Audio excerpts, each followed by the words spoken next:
Suguhan wahana permainan yang dikelola secara khusus di sebuah lapangan di daerah Cilendek, Kota Bogor ini memang menjadi daya tarik tersendiri bagi warga yang mengunjunginya.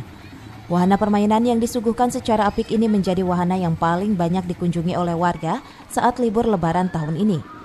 Hal ini terlihat dari kerap membludaknya pengunjung yang datang ke lokasi ini pada setiap harinya. Kehadiran wahana hiburan di daerah Cilendek ini mendapat sambutan luar biasa dari warga kota, lantaran harga tiket untuk masuk ke sejumlah wahana hiburannya terbilang sangat terjangkau jika dibandingkan dengan wahana hiburan lainnya. Saat ini berjalan dengan lancar dan kita sangat berterima kasih kepada pemilihan, bisa dikasih kepercayaan untuk mengelola dengan baik dan juga dukungan dari masyarakat setempat, instansi terkait. Alhamdulillah berjalan dengan baik. Antusiasme pengunjung luar biasa, Pak.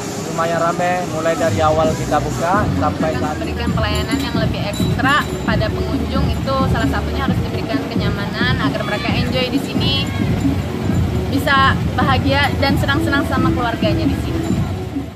Wahana hiburan yang murah meriah seperti ini memang kerap kali hadir pada setiap bulan Ramadan hingga libur Lebaran pada setiap tahunnya.